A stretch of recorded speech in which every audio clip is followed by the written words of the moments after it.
Welcome everybody back to the ABP boardroom. We're here for our second year in a row.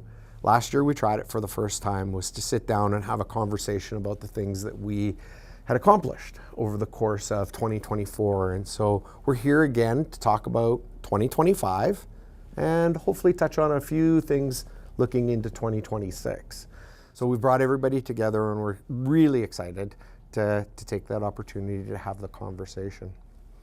So I'm going to start off with Mark. We've had a really busy year in government. Very busy year. It's been a lot of stuff right from our AGM going forward. You want to talk to us about some of your priorities, some of the things that you want to highlight for producers, what you worked on last year? Yeah, so I think the biggest win for us in the last year, there's a few big wins, but just recently we got announced that the feds are taking part with agri-stability changes, so that would include pasture costs. And that's big for our cow-calf producers because right now we hear a lot that agri-stability doesn't work for cow-calf, and so that's something we're trying to fix because it is the cheapest BRM program available to producers and it's margin, so it protects against input changes and revenue. So a really good program, good changes, excited for it. And the cool part about it is it stems from a resolution. So this was a resolution that came forward in 21, 22, can't remember which year, and it was to fix our BRM so they're more reliable. And so this is what the Issues Management Committee and the board thought, and so we've ran with it, and it's nice to see it get across the finish line. Yeah, it's going to have a major impact on a lot of producers, and I think, encouraging our producers to get out and get into their AFSC offices to talk about how the program might affect them going forward, super important. Anything else you want to add around that or other topics you want to visit about? Yeah, so I think the reason agri-stability has become so important is we've had several severe drought years. 2021, 2023, and now 2025 have all been pretty bad droughts in the province. And so for 2 of those years, we did get agri-recoveries, but agri-recoveries, and I'm speaking from experience, are kind of tough to negotiate.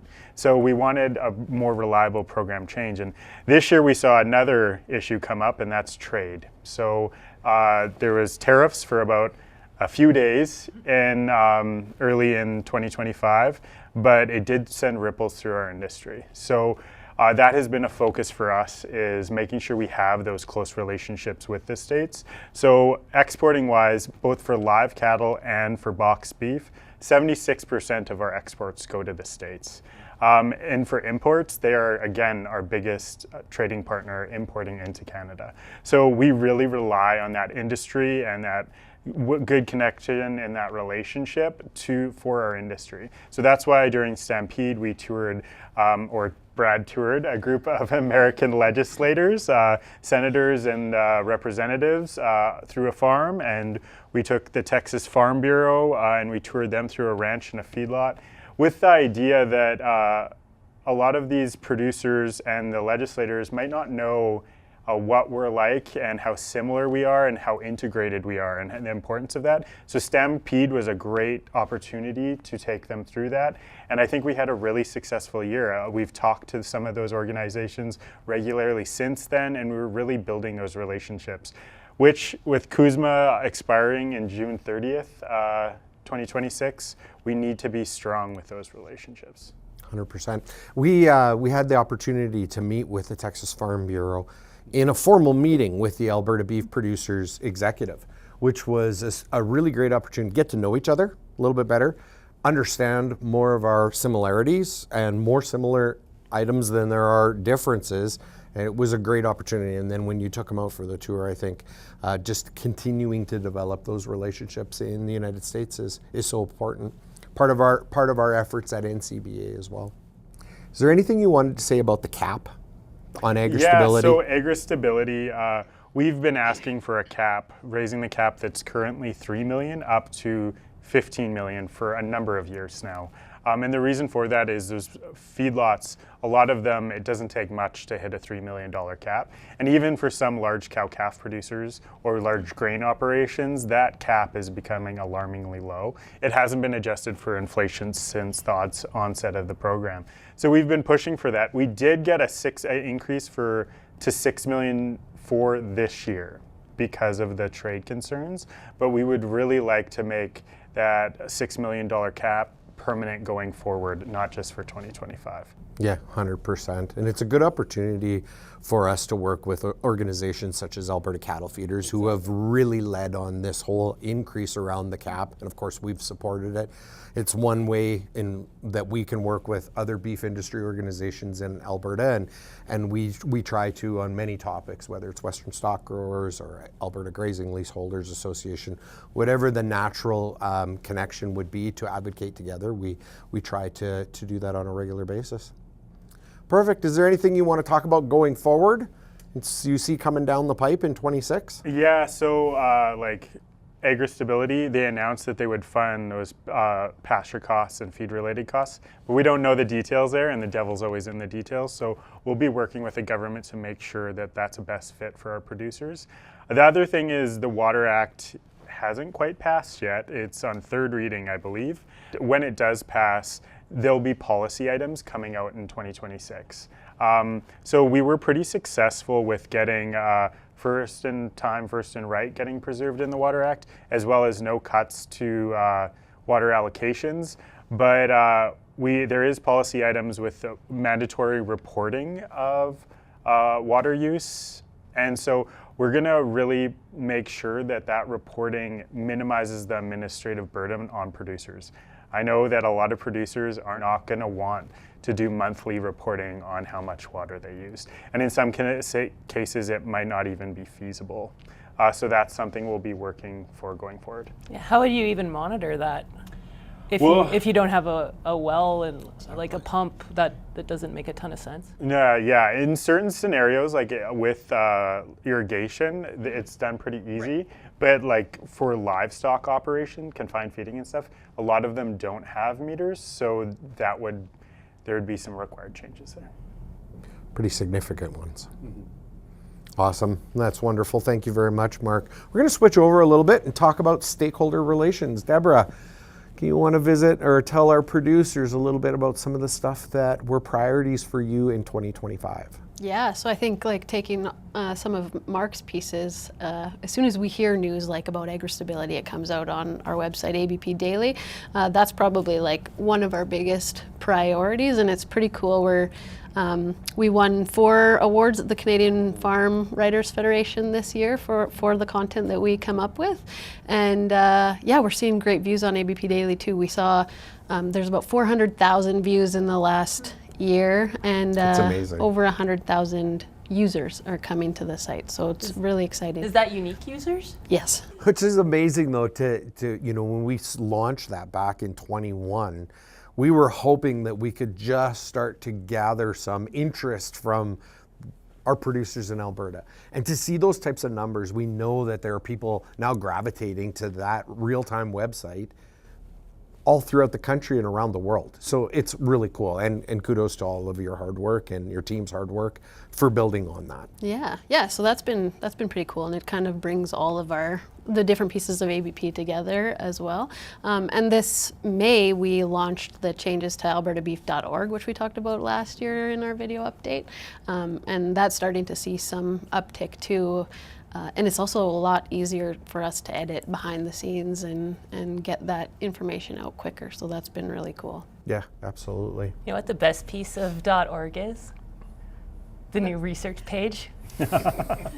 It's really, really easy to find all the fact sheets from all the research ABP's worked on. It's searchable. It has, if they're in progress or completed, it's got, here's related research. It's really cool. I think you should check it out. It's so much easier to navigate, first and foremost, and we have a ton of information on there. In just the research area alone, it gets fairly confusing, but I think it's really come together nicely to make it more user-friendly for our producers and user-friendly for the staff.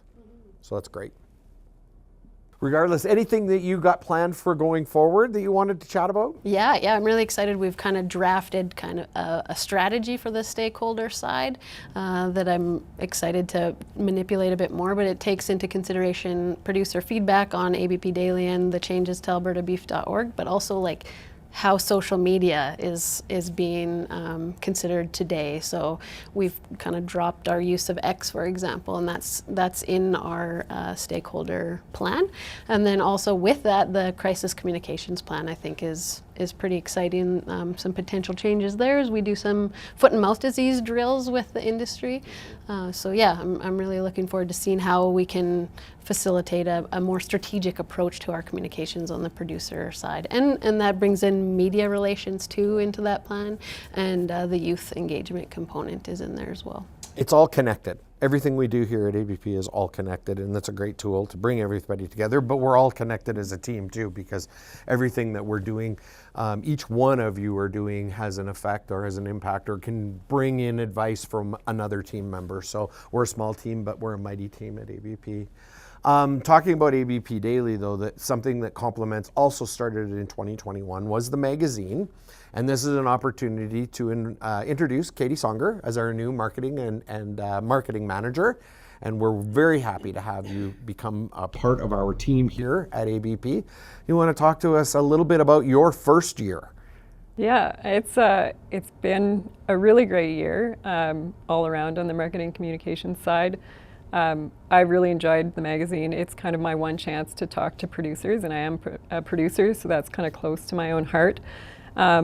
But we've got to explore just a variety of topics that I think are timely and important to producers, and we have an incredible team of writers and photographers behind the scenes helping put it together. Obviously, the stakeholder relations side is important to get all the pieces working, and we hope readers enjoy it and are finding it useful. And we welcome suggestions as well. It's a piece of material that's really for the readers, and we want it to feel a part of the industry. And I think before we move on from the magazine, I think it's important to take this opportunity to help producers to understand is prior to 2020, there was always, we would get a lot of feedback at ABP that we weren't doing a good enough job communicating to producers what we were doing at ABP. And part of the reason that we developed a digital tool as well as a print tool, a more traditional type tool, was to allow our producers to be able to consume the information that ABP is producing in whatever fashion works best for them. So if it's digital, it works through ABP Daily or the social media side of things. And if it's print, we have the magazine or still the printed brochures and so forth. And I think it's we've been striving to try to make that connection with producers to help them understand what it is that we're doing on their behalf here at ABP. And the magazine has played a huge role in that. And sometimes I think there's some confusion around why we would do a print magazine. And it's just mainly to really make sure that we are providing as much information as possible to producers out there and making it as available as possible. So just wanted to touch on that. Anything else you wanted to touch on with your marketing campaign? Or? Yeah, the marketing campaign has had really good feedback and really good numbers this year. We ran two campaigns, so there's the Always Alberta Beef one, which you may have seen, and that's in conjunction with Canada Beef. We put that together as a joint project. And I'm just going to read some numbers because they are fantastic, and that rolled out in 3 phases. But the first phase got 4.5 million impressions, the second phase got 37.6 million impressions, and the third phase got 10.3 million, and that ran over about 6 months. And there's a website that goes with that. There's a lot of consumer-facing social media that goes with that. And there's consumer events that go with that. And so those are pretty fantastic numbers. And the impressions just mean the number of times that that ad was put in front of people. So that would be the total number of ad just impressions out there. So that's pretty neat numbers. The second one is the ABP Land and Legacy commercial, which many of you would have seen on TV or streaming services or online. 16 million impressions with that one. We ran 2 flights of TV, and the TV reach was 1.39 and 3.3 million viewers on those 2 flights. So a lot of people saw those ads. We got some good feedback. We got good feedback from producers, but a lot of that was just to highlight the connection between the industry and the care that producers put in. And I think that resonated well with people, especially just the climate we have right now. People have a lot of local pride and people want to support their communities. And I think that was kind of reflected in the theme of the commercial as well. Yeah, and we've seen beef consumption as strong as it's been in years and years, and it's wonderful, and they're connecting. And I want to say that through both yours and Deborah's, we've had really strong numbers over the last year or two on the consumer engagement that we've got, and we've seen that that connection has really grown. Do either one of you want to talk a little more about that? Yeah, that's kind of the key piece of the campaign that we're running going forward. Is there's a lot of national pride in local products. Groceries are a little bit more expensive, so people are mindful of how they're spending their dollars, and they want to spend dollars on food that's worthwhile and food that's going to connect with their families, and they want to feed their family healthy food. And we have this opportunity this year to change the conversation from the cost of beef to the value of beef. And I think that's sort of, this is the time to have that conversation, because it's not how much you're spending on a steak at the store or a pound of ground beef. It's how much nutrition is in that, and how much, you can just feed your family this fantastic local product. And I think there's a lot to that resonates with consumers right now. So yeah. Absolutely. It's been fun to watch the marketing campaign continue to grow. We've invested a lot in the marketing area of ABP, as well as into research, and then our other areas as well, but trying to make sure that the investments that checkoff dollars allow for us to invest in is working well, and putting it into the areas that has an impact on both consumers and producers, I think is so important. So it's great to be able to kind of get that update on how we are having that impact. Anything you wanted to chat about looking into 2026, possibly around education? Yeah, so we have a really exciting piece that we just kind of put together, and the backstory is the Alberta curriculum has all changed in the last couple of years from K to 12. And our old marketing materials that used to go slotted into the curriculum are out of date. And so we just got approval to redo those curriculum materials for the primary grades. And so what that means is we'll be able to slot agriculture and beef programming back into science and health and social studies, and places where teachers can use them. And so it's a fantastic learning tool for kids to learn about agriculture early when they're at a really impressionable age. I think this is a good opportunity to help our producers understand a little bit how things work at ABP. Katie brought a proposal to me through a company that we have worked with in the past to get our curriculum, our resources up to date and in line with the curriculum. And it was an opportunity. We brought that to the board in September, November, and to have the board discuss it, and we made an adjustment. It's important. We wanted to have it available online for the 2026 year, and the board reacted. And so they made the dollars available so that we could start that project now. And I think that's important for our producers to understand that some of these decisions get made at budget time, but we also got to consider changes to things as the year goes on, and this is a perfect example. Yeah, and it will come out like this fall. So with approval now, we can get rolling on it. And by fall, when students are going to class, we'll have all new tools for teachers. Absolutely.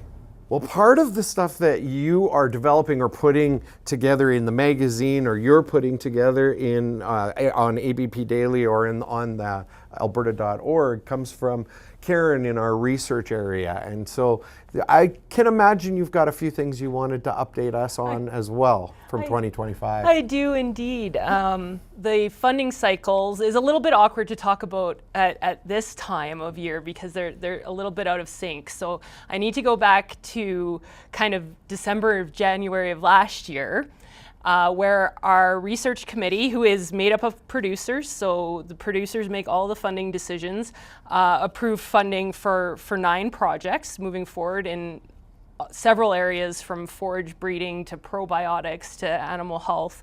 And the really cool thing about that is we work with a number of other funding organizations to leverage that money. So for every dollar that ABP spent on those 9 projects was leveraged by 17 other dollars from other funding sources. And the research committee met just in November here to make this year's funding decisions, but I can't tell you what they are yet because the researchers don't even know. That's cool. The other pieces I think we need to touch on is Western Crop Innovations. So we've made a significant investment. It was $300,000 over 3 years into Western Crop Innovations. And Western Crop Innovations grew out of the old Field Crop Development Center at Lacombe, and they do barley breeding, right? And so ABP and beef producers think that new varieties of barley that have higher yields, less lodging, better disease resistance are important because we're the largest end user of barley. And so along with Alberta Grains and a few other partners, Alberta Cattle Feeders is now in. We hope to see that program be stable financially and really grow into its potential. Yeah. The other big investment we made, and this was a couple years ago, but I don't know that we've talked about it as much, was startup funding for a forage management and agronomy type position at the University of Alberta, which is filled by Dr. Eric Santos. And so ABP and the Beef Cattle Research Council both contributed $250,000 each over 5 years in startup funding for that position, which moved it higher up on the priority list so we could get Eric hired. Another thing we might want to touch on too a little bit is our investment at UCVM. Do you want to explain a little bit there? Yeah, so UCVM is the veterinary school in Alberta, and ABP has provided, I think, $100,000. Yep. Yeah. But we have it's $150 over 3 years. $150,000 over 3 years. Thank you for that correction. And it's to provide training materials and equipment for training veterinary students. So one of the things that we've provided that the funding bought are some simulators. So veterinary students can actually feel what it's like to try and deliver a calf, can look at, the other one's a model of a uterus that's actually really cool. So they can actually feel and see what it looks like in an environment before they move on to the live cattle piece. And this is all a part of the growth at that facility in moving from 50 to 100 students and helping them make sure that they have the proper resources. And because we all know that we have a veterinarian shortage in Alberta and around the world, frankly, that this is our small contribution to try and help that process and hopefully ultimately it bears fruit for the producers. This has been a huge opportunity for us to work with the Alberta Veterinary Medical Association and get to know them better. And we've really developed that relationship over the last couple of years and look forward to stronger ties as we're going forward. And this comes from resolutions too, doesn't it? Yes, 100%. That, resolutions around the challenges for our producers having a veterinarian that is even remotely close to where they're at. So again, taking the direction from producers to invest in the areas that hopefully have the greatest impact on our producers. And speaking of resolutions, one of the resolutions from last year was around foot and mouth disease response planning. And I'm happy, I guess, to announce that there is now an integrated emergency response plan. Several gaps have been identified along with that we're working to fill, as well as looking at developing some producer-friendly pieces of that plan. And part of that, looking forward, in November we had our first FMD drill. And a drill is different than a tabletop exercise. We try to do things a little bit in real time, but it's not as big as a fully functional exercise. So we try to take little bits and pieces, and we're gonna do 5 or 6 of these. The next one's probably the end of February, and we really wanna focus on our industry response. So the first drill, I think, illustrated where we can improve in terms of, we'll say, interagency communications. I feel like our crisis response plan, our crisis communications plan, actually served us quite well. Deborah was like boom, boom, boom, boom, boom. This is in here. This is this trigger. We're good. But it's going to provide us with a lot of information on how to effectively coordinate amongst all the beef organizations and ABVMA, the Alberta Veterinary Medical Association, and all the groups that we'll have to communicate with. I think the other really cool piece is that it's going to provide us with the opportunity to create like prepackaged materials where you just have to fill in the blanks and save us a lot of time if something like this ever does happen. I was going to say it's going to make templates for templates beyond FMD, beyond Yeah. foot and mouth disease. Like we'll be able to use these resources in lots of different crises, I think. So it will make our internal response plan more robust as well. Yeah, and I mean, hopefully in terms of foot and mouth, right, they sit on the shelf and we don't have to pull them out, but because they will have utility and they can be transferable to other things, I think that's a really cool part of these drills that we're doing.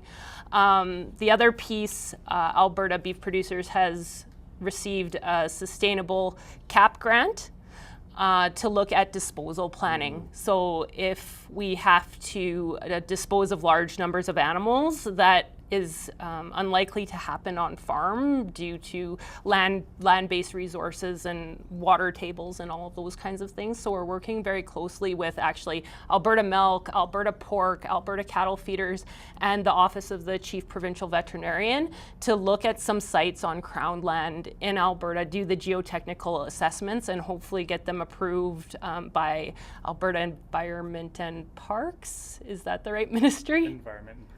Environment and protected areas. And that will hopefully provide us with another tool should it ever be required. Yeah, 100%. Anything for 2026 that you'd like to talk about? Well, the drills. The drills are going to continue for 2026. Yes. I'm very excited I'm not about sure these I'm drills. excited, but yeah, no, I am very no, excited it's about good. them. It'll be good. Because they're progressive and they build on each other, right? So the first one was started out based on a rumor somewhere in the United States, and it eventually became a confirmed case, but we'll move through different scenarios as we go through and try and incorporate the learnings from each one. So I'm actually really excited about these drills. It'll be interesting to see how it progresses. And it actually, the idea of it came from my trip to Kansas in December of last year, which I spoke about in the video last year. They do like a full-scale functional exercise. We weren't quite ready for that, but we'll get there, and these drills will help us do that. So I guess the other thing that we will still be working on into 2026 is the bovine tuberculosis investigation that originated with a cow found at slaughter in November of 2024. 2024. So I am the Alberta industry liaison for that investigation, which essentially means that I can be a point of contact and support for producers who are affected, who have questions, work really closely with CFIA, work really closely with Saskatchewan Cattlemen's Association, as well as CCA. We can be a resource for support. We're doing advocacy work around the elements of an investigation that aren't currently compensated through any programming, whether that's CFIA or Agriculture and Agri-Food Canada programming. So we are doing some advocacy work there. If folks are curious and want to know more, we have a recorded webinar on our website and on our YouTube channel that kind of goes through what it is, why should we care about bovine tuberculosis, why we do the things we do in a response, and some of the impacts. And we're not going to be able to answer all the questions or make producers feel 100% confident in these types of situations here today. But what we want to try and impress upon our producers is that we're working hard on their behalf in these types of situations specific to TB. It's been a challenge, and we recognize those producers that have been affected but not ordered. Ordered destroyed. Yeah, ordered destroyed by the Canadian Food Inspection Agency, and we know that it's challenging. We've heard from some of them. We welcome others to let us know, and that will influence some of Mark's work in around what it is we're going to advocate for, because we recognize there's a gap in the system, or in this part of this particular scenario, or when these things happen. Yeah, and I think we also just really want to recognize that any type of disease outbreak is always really stressful for producers. Yeah. And we can help link them up with supports if they're struggling and feeling overwhelmed by what is happening. Totally. Okay, well then we're going to move into another individual that's new to this table in this sense. Been with us a couple of years now, but took on the lead aspect of our Alberta Beef Producers Verified Beef Plus Provincial Coordinator. Yep. That is a handful. Yeah, it is. It's a lot of acronyms and a couple extra words too. At one point, technician was in there as well. Oh, that's right. Yeah, I hope we could drop that one and just go with coordinator. Probably. Well, we're going to refer to you as coordinator for the rest of this. Yeah. So we're really glad to have you join us as well. And you've done a lot with the program over the last little bit. And you want to talk to us about some of what you've been doing in 2025? Yeah, so 2025 to start with was still working on the incentive. And with that, when we first opened that in, would be August of 24, very successful for about the first year. And then it kind of tapered off, and we're working on getting that to be busier again. Mm-hmm. Some of the metrics with that, just if anybody's wondering, we've had 180 successful applications to this point. About $610,000 dispersed through the incentive. But the interesting number is that we ask for the total project value that people are doing, and we're right around $1.7 million on total projects. So if you think about that, that's that much money is what ranchers have spent into the economy. Yeah. And it's not just because they've got access to what we're putting out there. They're having to do it anyways, but we're able to help out. Yeah. So it's been good that way. We just got to keep working at getting that back out front of people and keeping them interested in it while we're still able to. And then getting people involved in VBP Plus is the other plan. And it goes along great with what Karen's talking about. You know, we definitely do need to have a lot more awareness of biosecurity these days, just with what we're facing and where things could go, what biosecurity means to the industry as a whole is the most important thing to get people to understand. Yeah, 100%. I think it can be really overwhelming when people hear the word biosecurity. Yes. Yeah. And I think what we're trying to do is explain and help them understand that it doesn't have to be everything all at once and this big overwhelming. There's small little steps that you can take along the way to kind of get you there, and then that way if an emergency does happen, it's not as big of a jump to get to that the idea super that level. The bones to the system are built before we need to access the system. Exactly. Is where we all should be steering towards. Yeah. Anything about coming down the pipe for you in 26? Just trying to get out there more and being in front of people and getting that message out about verified beef production and trying to get more uptake. That's forever the challenge with that is finding, because it's a voluntary program. Sometimes volunteers are hard to come by. But 100%. And you know, we've seen some of the struggles there, and I'd encourage producers to reach out to you, Kale, and have a conversation to see if it's something that could fit into their program. It's important for continuing to either build or maintain confidence in all of those that are consuming. Yeah, you know, it's a great place to go and look at what the most current best practices are. Yeah, and, absolutely. You know, from the producer standpoint, it very much does help with our responsibility to consumers to let them know that we're the best at this and that we're not doing things for our own benefit only. Yeah, it's for the whole thing. Yeah, for the industry as a whole. Yeah, exactly. I just want to make the producers aware that we had engaged in wildlife over the last course of the year, but we had a little bit of a setback, and we're recovering from that setback, and we have a new individual that's going to be joining us in January that is going to be in a part-time position, half-time position, and their whole mandate is going to be around wildlife. And what can ABP bring to the table to help improve the situation around predator and ungulate control or situations. So we're really looking forward to that new individual joining us in the first of the new year. I just want to ask, this time it's going to be a little different. We're going to attack this as a team effort. So Karen and Mark, and in their respective roles, are going to help guide the new individual. And it's going to be a team effort, because a lot of what the issues around wildlife are specifically in Mark's area and Karen's area.